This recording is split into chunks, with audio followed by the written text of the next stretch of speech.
ఇష్టమైన అమ్మాయిని పెళ్లి చేసుకుంటే ఆవిడకొచ్చినటువంటి వ్యాధి వల్ల మేమిద్దరం విడిపోవాల్సి వచ్చింది అని అంటున్నాడు.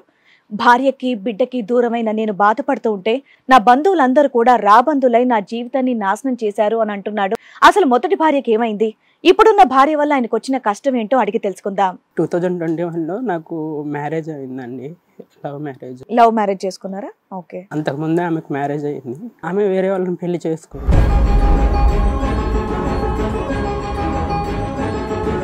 పెళ్లి చేసుకొని వెళ్ళిపోయింది. నేను ఇంకా 1 year వరకు ఎట్లాంటి కాంటాక్ట్ లేను. ఓకే. సడన్ గా నాకు కాల్స్ మెసేజెస్ వచ్చేవి ఆమె నుంచి. నా వల్లనే ఇలా అయిపోయిందని చెప్పేసి ఇలా చేస్తే మళ్ళీ రిలేషన్ కంటిన్యూ చేసాం. వన్ డే నేను బెంగళూరులో ఉంటే తాళి ఇవన్నీ తెచ్చుకొని కలుస్తామని చెప్పేసి వచ్చింది. అప్పుడు వస్తూ ఇవన్నీ తెచ్చుకుంది. ఆమె ఏమని చెప్పిందంటే, ఫస్ట్ మనం మ్యారేజ్ చేసుకుందాం, నేను ఉండలేకపోతున్నా నిన్ను తలుచుకొని. ఇంకా మమ్మీకి ఏదైందని చెప్పేసి చెప్పాను. మమ్మీ ఇలా ఒక అమ్మాయిని మ్యారేజ్ చేసుకోవాల్సి వచ్చింది, ఇలా ఉన్నాము ఇదని చెప్తే, మ్యారేజ్ అనే చిన్న విషయం కాదుగా అంటే నేను నా వర్షం చెప్పుకుంటూ వచ్చాను. అప్పుడు ఆమెకి ఫస్ట్ మ్యారేజ్ అయిన విషయం చెప్పలేదు.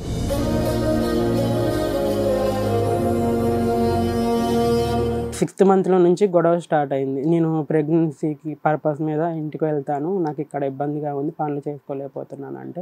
So 10th monthలో 20 days ఉందనగా 10th month 10th month వరకు మేడం. ఒక 20 daysలో డెలివరీ ఉంది అనగా HIV పాజిటివ్ వచ్చింది మేడం.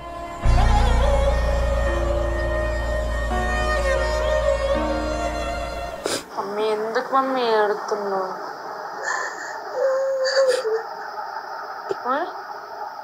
ఆమె అబ్బాయి నాకు ఇంకొకటి లేవు ఏడో మాకవా ఏంటి ఈ అమ్మాయి ఏడవలసింది, ఆవిడ ఏడుతుంది. నా గురించి ఇంత ఏడుస్తున్నారని ఎమోషనల్ బ్లాక్ మెయిలింగ్ అనమాట ఇది మొత్తం.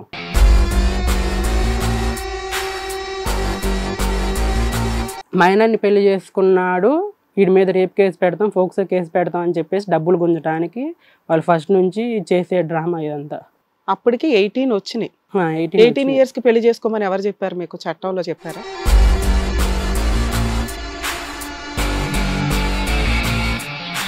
మీరు ఇలా డబ్బు కోసం నన్ను చేసుకున్నారు, నన్ను నా భార్యను దూరం చేశారు అని చెప్పేసి ఏడ్చి నేను ఆల్కహాల్ తాగేసి నేను వాళ్ళ ఇంటికి వెళ్ళిపోయాను. విడిపోయిన తర్వాతే. టీ కాఫీలు అలవాట్లేదు, ఆల్కహాల్ తాగేసి వెళ్ళావా?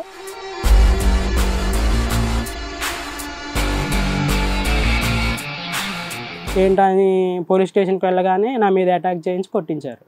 అమ్మాయి వాళ్ళ పేరెంట్స్. అక్కడ ఫస్ట్ అమ్మాయిని చేసుకున్నాం 6 నెలలు 7 నెలలు సంవత్సరంలో, అది అక్కడ అయిపోయింది ప్రాబ్లం వల్ల, వదిలేద్దాం.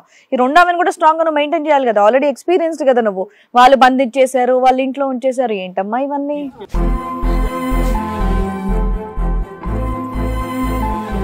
అంటే చాలా సందర్భాల్లో చూసుకున్నాం మనం. ఏంటంటే కనుక ఎవరు గొయ్యి వాళ్ళు తవ్వుకోవటం అనేటటువంటిది చాలా ఎపిసోడ్లో చాలా సందర్భాల్లో చూసుకున్నాం. ఇన్నిసార్లు గొయ్యి తవ్వుకుంటారు ఎవరైనా?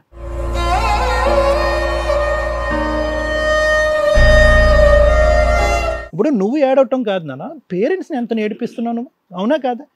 లవ్ మ్యారేజ్లు చేసుకోవద్దని ఎవరిని అనట్లా. చేసుకునే వాళ్ళు పద్ధతిగా చూసుకోవాలా, ఇంట్లో వాళ్ళు యాక్సెప్ట్ చేసేలాగా చూసుకోవాలి, కుదరకపోతే యాక్సెప్ట్ చేసేదాకా ఒప్పించుకోవాలి. ఈ రెండిట్లో నువ్వు ఎప్పుడైనా ఆ పని చేసావా? చేయలే.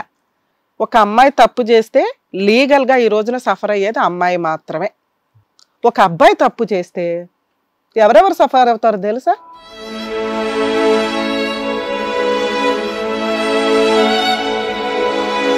ఈ డిప్రెషన్లో తీసుకునేటటువంటి వాళ్ళకి సంబంధించినటువంటి నిర్ణయాలు 100కి 100 పాళ్ళు ఫాల్స్ అవుతాయి, తప్పుడు అవుతాయి. నువ్వు డిప్రెషన్ నుంచి బయటికి రావాలి, క్లియర్ అవ్వాలి. నిద్ర పడుతుందా? తింటున్నావా సరిగ్గా? సూసైడ్ ఆలోచనలు వస్తున్నాయా? వాళ్ళు నన్ను లవ్లోకి దించి పెళ్లి చేసి అందరూ దూరం చేశారు, లైఫ్ స్పాయిల్ చేశారు మేడం.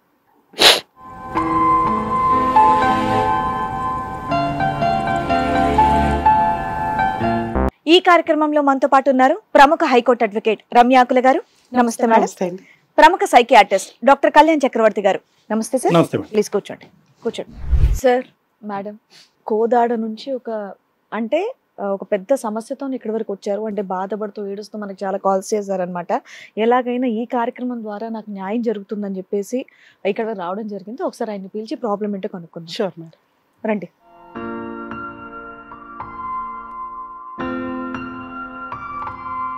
నమస్తే అండి, కూర్చోండి. మీరు చాలాసార్లు కాల్ చేశారంట, మీరు ప్రతిసారి కాల్ చేసినప్పుడల్లా బాధపడుతూ ఏడుస్తూనే కాల్ చేస్తున్నారంట. అసలు అంత సమస్య ఏమొచ్చిందండి? మీరు యంగానే ఉన్నారు, ఏమేమి చెప్పండి. అయితే 2021లో నాకు మ్యారేజ్ అయిందండి, లవ్ మ్యారేజ్ చేసుకున్నారా? ఓకే. అంతకుముందే ఆమెకు మ్యారేజ్ అయింది. ఓకే. అయితే ఆవిడ డివోర్సియా?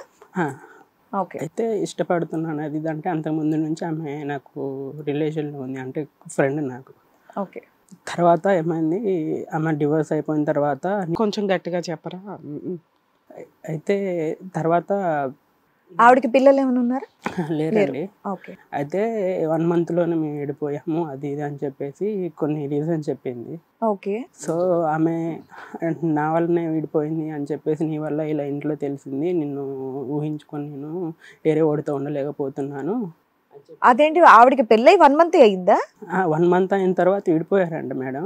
నేను అంతకుముందు నాకు ప్రపోజల్ వస్తే ఇలా మ్యారేజ్ చూస్తున్నారు ఇంట్లో, నాకు నువ్వు చేసుకుంటావంటే ఇప్పుడే కదా నేను కెరీర్ స్టార్ట్ చేసింది, జాబ్ లేకుండా మనం మ్యారేజ్ చేసుకొని మంచిగా ఉండలేము, నీకు మంచి ప్రపోజల్ వస్తే నువ్వు చేసుకో అని చెప్పేశాను నేను. ఓకే. అయితే ఆమె చాలాసార్లు చెప్పింది, ఫైనల్గా మ్యారేజ్ చేసుకుంది. ఇంకా ఆమె మ్యారేజ్ చేసుకుందని చెప్పేసి నేను ఆమెతో కాంటాక్ట్ లేను. నా జాబ్ నేను చూసుకుంటూ బెంగళూరులో TCSలో జాబ్ చేస్తున్నాను. TCS పెళ్ళైన ఆవిడతో ఆల్రెడీ మీరు లవ్ చేశారు, ఇప్పుడు ఆవిడతో మీకు పెళ్ళైన ఆమెతో కాదు, పెళ్లికి ముందు లవ్ చేశాను. ఓకే. ఓకే. ఆమె వేరే వాళ్ళని పెళ్లి చేసుకుంది, పెళ్లి చేసుకొని వెళ్ళిపోయింది. నేను ఇంకా 1 year వరకు ఎట్లాంటి కాంటాక్ట్ లేను. ఓకే. సడన్ గా నాకు కాల్స్ మెసేజెస్ వచ్చేవి ఆమె నుంచి.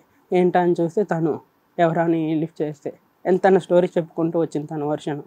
నేను విని తర్వాత తను చెప్పింది కన్విన్సింగ్గా అనిపించి నా వల్లనే ఇలా అయిపోయిందని చెప్పేసి ఇలా చేస్తే మళ్ళీ రిలేషన్ కంటిన్యూ చేసాం. 1 day నేను బెంగళూరులో ఉంటే తాళి ఇవన్నీ తెచ్చుకొని కలుస్తామని చెప్పేసి వచ్చింది. అప్పుడు వస్తూ ఇవన్నీ తెచ్చుకుంది. ఇంకా మేము రూమ్లో మ్యారేజ్ చేసుకున్నాం అండి. రూమ్లో మ్యారేజ్ చేసుకున్న 3 days ఉన్నాం. ఆమె ఏమని చెప్పిందంటే, ఫస్ట్ మనం మ్యారేజ్ చేసుకుందాం, నేను ఉండలేకపోతున్నా నిన్ను తలుచుకొని, మ్యారేజ్ చేసుకున్న తర్వాత ఇంట్లో చెప్పేసి ఒప్పిద్దాం అని చెప్పింది. తర్వాత నువ్వు ఎప్పుడన్నా చెప్పు టైం తీసుకొని అని చెప్పి తను ఉండే దగ్గరికి వర్క్ చేయడానికి వెళ్ళిపోయింది.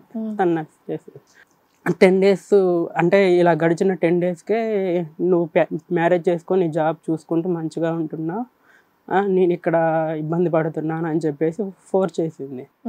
ఇంకా నేను గిల్టీగా అనిపించి నేను తప్పు చేశానేమో అని చెప్పేసి రోజు మమ్మీకి ఫోన్ చేసినా కానీ సరిగ్గా మాట్లాడేవాడిని కాను.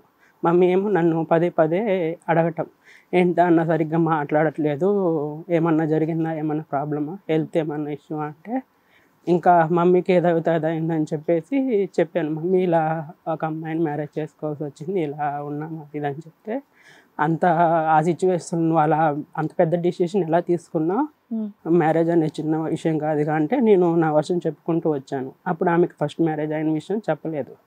అయితే అది చెప్పిన తర్వాత నాకు 2 days ఇవ్వమ్మా, మరే నేను ఇంట్లో వాళ్ళని నొప్పించి నేను ఏదో ఒకటి చేస్తా అని అనింది మేడం. అన్న 2 daysకే మమ్మీ ఇంట్లో వాళ్ళకి చెప్పిందంట. వాళ్ళు మరే పెళ్ళయి ఎక్కడో ఉండటం ఎందుకు, నువ్వు వచ్చేయమ్మా మా దగ్గరికి అని చెప్పేసి చెప్తే అడ్రస్ చెప్తే తను వెళ్ళిపోయింది నేను లేకుండానే. ఓకే. తను ఒక 10 days ఉంది, తను వచ్చిన 10 daysకి నేను వెళ్ళాను మేడం. వెళ్ళిన తర్వాత అక్కడ ఉన్నాను, ఉండి ఒక 10 days ఉన్నాము. 10 days 20 days కలిసి ఇంట్లో వాళ్ళందరూ బాగా చూసుకున్నారు. అప్పుడు ఇద్దరం ఫిజికల్గా రిలేషన్లో కూడా ఉన్నాం. మ్యారేజ్ అయిపోయిన తర్వాత నేను మళ్ళీ బెంగళూరుకి జాబ్కి వెళ్ళాను మేడం. వెళ్ళిన 20 days మొత్తం మానేసింది జాబ్ అక్కడ, మానేసింది కంప్లీట్గా మానేసి ఇక్కడికి వచ్చేసింది. అయితే నేను వెళ్ళిన 20 daysకి ఏమో ఇలా ప్రెగ్నెన్సీ కన్సీవ్ అయిందని చెప్తే నేను మా సార్ని పర్మిషన్ తీసుకొని, సార్ ఇలా మ్యారేజ్ చేసుకున్నాను, అమ్మాయిని చూసుకోవాల్సిన రెస్పాన్సిబిలిటీ నాదే, అమ్మాయికి ఇలా ప్రెగ్నెన్సీ కన్సీవ్ అయింది అని చెప్పేసి వర్క్ ఫ్రమ్ హోమ్ పర్మిషన్ అడుక్కొని తెచ్చుకున్నాను. ప్రెగ్నెన్సీ టైంలో నేను అనేవాడిని ఉండాలని చెప్పేసి. అండ్ నేను మంచిగా చూసుకుంటున్నాను. 6th month వరకు చాలా హ్యాపీగా ఉన్నాను మేడం. అంటే ఏం చేసినా కానీ చూసుకోవటం, తన హాస్పిటల్కి వెళ్ళినా నేనే తీసుకువెళ్ళటం ఇవన్నీ చేశాను. అండ్ ప్రతి విషయంలో తను నాకు, నేను తనకి హెల్ప్, చాలా బాగా ఉన్నాం. హిట్ టీవీ యాప్, ఇందులో short news, live news, entertainment shows, movies, digital magazines తో పాటు మీ జిల్లా వార్తలను కూడా ఫ్రీగా చూడొచ్చు. అంతేకాదు KG నుంచి PG వరకు విద్యార్థులకు స్కాలర్షిప్ కూడా అందిస్తున్నాం. ప్రతి వారం 10 మందికి లక్కీ డ్రా ద్వారా ఒక్కొక్కరికి 10,000 రూపాయలు అందిస్తున్నాం. ఇంకెందుకు ఆలస్యం, వెంటనే హిట్ టీవీ యాప్ ని డౌన్లోడ్ చేసుకుని ఫ్రీగా ఎంటర్టైన్మెంట్ పొందండి. Hit TV app. Hit TV app. Please download hit TV app. Hit TV app ని ఫ్రీగా డౌన్లోడ్ చేసుకుని ఎంజాయ్ చేయండి. మీకు నచ్చిన ఎంటర్టైన్మెంట్ కోసం హిట్ టీవీ యాప్ ని ఫ్రీగా డౌన్లోడ్ చేసుకుని ఎంజాయ్ చేయండి. హిట్ టీవీ యాప్ ని డౌన్లోడ్ చేసుకుని ఆస్వాదించండి, ఆశీర్వదించండి. ఇంతమంది సెలబ్రిటీలు హిట్ టీవీ యాప్ ని డౌన్లోడ్ చేసుకోండి అని చెప్తున్నారంటే ఎంత మంచి యాప్ ఆలోచించండి. అమెరికా అమెరికా అమెరికా అమెరికాలో చదవాలనుకునే వాళ్ళకి విశ్వసనీయమైన పేరు మన శౌర్య కన్సల్టెన్సీ. UK లో 1 year masters, UK లో 1 year masters, 2 years work permit up to 5 years visa. Contact Saurya Consultancy. Contact 89851 89851.